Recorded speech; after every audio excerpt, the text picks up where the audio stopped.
नमस्कार बच्चों, हिंदी की कक्षा में आप सभी का स्वागत है।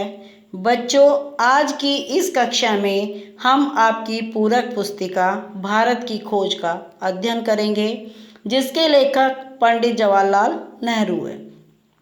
इस पुस्तक में बच्चों अभी तक हम महाकाव्यों के बारे में पढ़ चुके हैं, तो आज हम इसके अगले पृष्ठ, जिसके अंतर्गत महाभारत का वर्णन किया गया है, उस पाठ का अध्ययन करेंगे। तो चलिए बच्चों, हम अध्ययन करते हैं महाभारत पाठ का। तो इसके अंतर्गत क्या है, महाभारत के विषय में बताया गया है कि महाभारत की रचना कैसे हुई और ये कौन सी रचना है। तो महाकाव्य के रूप में रामायण एक महान रचना है और लोग उससे बहुत प्रेम करते हैं, परंतु महाभारत का दर्जा विश्व की श्रेष्ठतम रचनाओं में है। यह कृति परंपरा और दंत कथाओं का तथा प्राचीन भारत की राजनीतिक और सामाजिक संस्थाओं का विश्वकोश है। तो मैंने आपको पिछले पृष्ठ पर बताया था कि हमारे यहाँ दो महाकाव्य हैं, रामायण और महाभारत।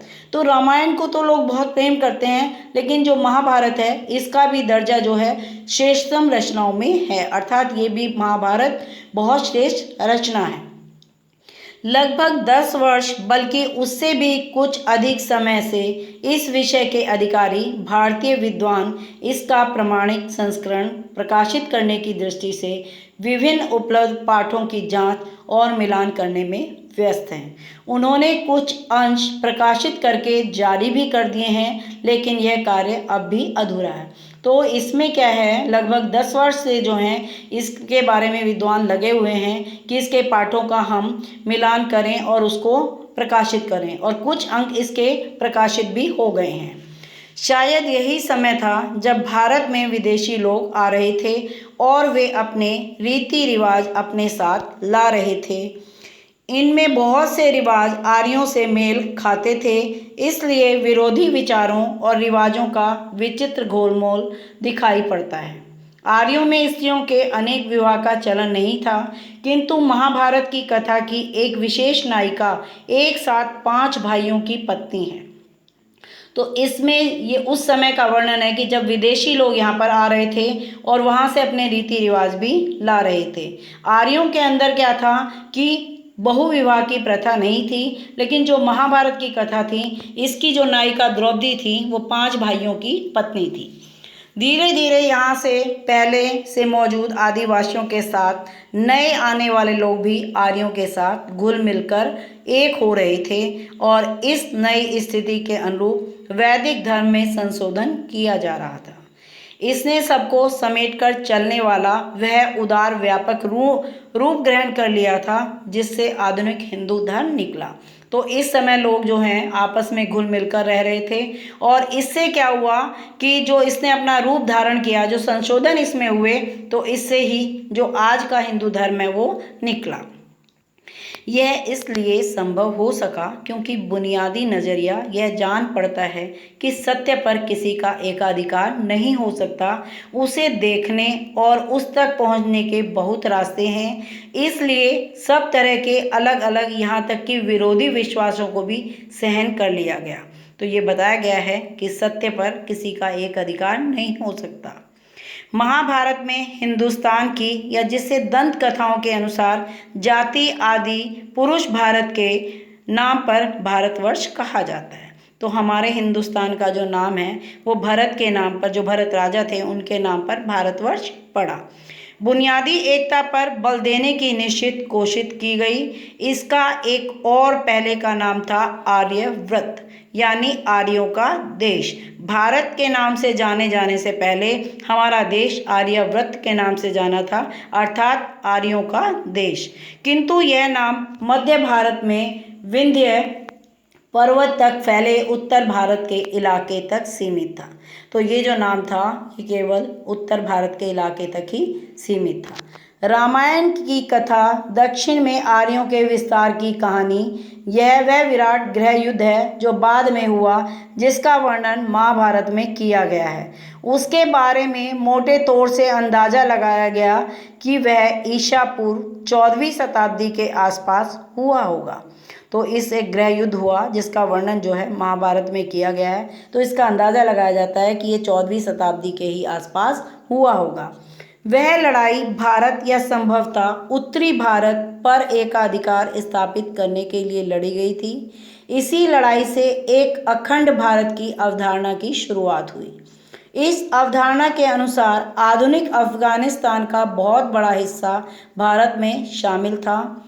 इस हिस्से को उस समय गांधार, जिससे वर्तमान कंदहार शहर का नाम पड़ा है, कहा जाता था और उसे भारत का अभिन्न हिस्सा समझा जाता था।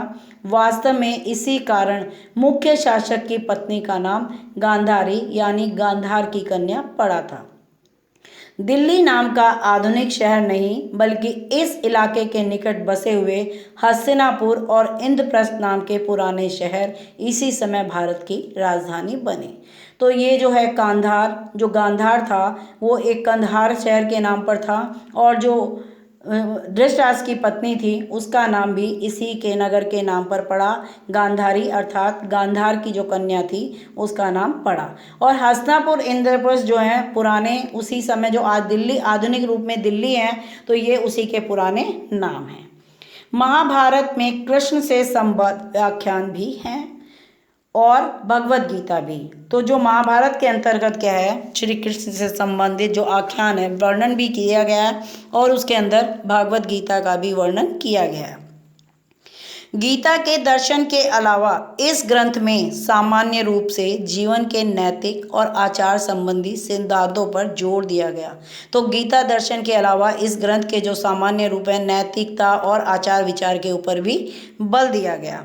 धर्म की इस बुनियाद के बिना न सच्चा सुख मिल सकता है और न समाज में एकार रह सकता है। अर्थात कहा गया है कि धर्म की बुनियाद के बिना, अगर धर्म नहीं है किसी देश में, तो न वहाँ सच्चा सुख मिलेगा और न समाज में एकता रहेगी। इसका लक्ष्य है लोक मंगल, अर्थात सबका भला करना, किसी विशेष वर्ग का नहीं बल्कि पूरे विश्व का। लेकिन धर्म स्वयं सापेक्ष है और सत्य, निष्ठा, अहिंसा आदि जैसे बुनियादी सिद्धांतों को छोड़कर खुद समय और मौजूद परिस्थितियों पर निर्भर करता है। ये सिद्धांत टिकाऊ हैं और अपरिवर्तनशील भी हैं, परंतु इसके अलावा धर्म जो कर्तव्यों और जिम्मेदारियों का सम्मिश्रण है।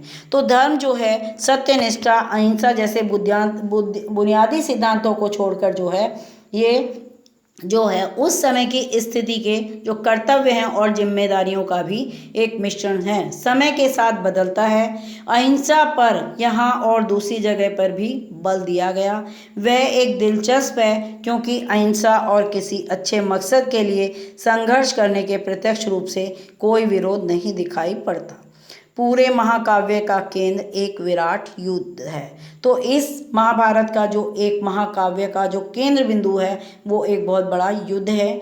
जाहिर है इस प्रसंग में अहिंसा की अवधारणा का ज़्यादातर संबंध मकसद से था, यानी हिंसा की मानसिकता के अभाव में आत्मानुशासन से, क्रोध और घृणा की भावना पर नियंत्रण से था। तो इसके अंदर जो बल दिया गया था, जो हिंसा की मानसिकता थी उसका अभाव, आत्मानुशासन अर्थात अपने अंदर से अनुशासित होना, क्रोध और घृणा की भावना पर नियंत्रण रखना। महाभारत एक ऐसा समृद्ध भंडार है जिसमें अनमोल चीज़ें ढूंढी जा सकती हैं। यह विविधता और भरपूर बदलाती जिंदगी से सराबोर है। यह केवल नैतिक शिक्षा की पुस्तक नहीं, महाभारत से मिलने वाली शिक्षा को एक वाक्य के रूप में सूत्रबद्ध किया गया है। दूसरों के साथ ऐसा आचरण नहीं करो जो तुम्हें खुद अपने लिए स्वीकार ना हो। तो इसके अंदर क्या है, ऐसा समृद्ध भंडार अर्थात भरमार है, अनमोल चीज़ें हैं कि जो एक नैतिक शिक्षा की पुस्तक ही नहीं, इसके अंदर क्या दिया गया है कि दूसरों के साथ हमें ऐसा आचरण करना चाहिए जो खुद हम अपने ऊपर सहन कर सकते हैं, अर्थात दूसरों के साथ हम ऐसा व्यवहार ना करें जो हम अपने लिए स्वीकार या सहन ना करें। इसमें लोक मंगल पर जो बल दिया गया है वह ध्यान देने योग्य है। महाभारत में कहा गया है, जो बात लोकहित में नहीं या जिसे करते हुए तुम्हें शर्म आए उसे कभी नहीं करना चाहिए। अर्थात महाभारत के अंदर अपने मंगल का नहीं बल्कि जगत और जग के मंगल की बात की गई है। तो ये कहते हैं कि जो बात लोकहित अर्थात समाज के हित में ना हो उसे नहीं करना चाहिए, अर्थात जो गलत बात होती है उसे करने में शर्म आती है। फिर कहा गया है, सच्चाई, आत्मसंयम, तपस्या, उदारता, अहिंसा धर्म का निरंतर पालन सफलता के साधन है। तो इसमें सफलता के साधन बताया है, सच्चाई, आत्मसंयम, तपस्या, उदारता आदि गुणों को जो है एक निरंतर पालन सफलता का साधन बताया गया है। जाति और कुल नहीं, बल्कि हम कहें कि जाति और कुल से सफलता मिलेगी ऐसा नहीं। और अगर आपके अंदर सच्चाई, आत्मसंयम, तपस्या, उदारता, अहिंसा आदि नियम हैं तो आप सफलता के साधन ढूंढ सकते हैं। धर्म जीवन और अमरता से बड़ा है, अर्थात धर्म जो है वो हमारी जीवन या अमरता से भी बड़ा है।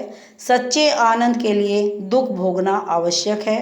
धन के पीछे दौड़ने वाले पर व्यंग किया गया है, अर्थात सच्चा आनंद के पीछे जब हम लेते हैं तो उसमें दुख जो है हमें अवश्य मिलता है। और धन के पीछे दौड़ने अर्थात दौलत के पीछे दौड़ने पर इसमें व्यंग किया गया है। कहा गया है कि रेशम का कीड़ा अपने धन के बोझ से नहीं मरता, अर्थात जो रेशम का कीड़ा है वो जो उसके पास धन है उसके बोझ से नहीं मरता। और अंत में एक जीवित और विकासशील जनता के लिए आदेश है, असंतोष प्रगति का प्रेरक है। तो ये बताया गया है कि जो रेशम का कीड़ा है वो अपने धन के बोझ से ही मरता है, अर्थात जो उसके ऊपर बोझ लग जाता है। और जीवित और विकासशील जनता के लिए एक यही आदेश दिया गया है कि जो असंतोष है वो प्रकृति का, जब आपको असंतोष हो जाएगा तो आप प्रकृति के प्रेरक की तरफ जाओगे। तो बच्चों, आज के इस अध्याय में हम इतना ही पढ़ेंगे। अगली कक्षा में हम आगे का अध्याय पढ़ेंगे। धन्यवाद बच्चों।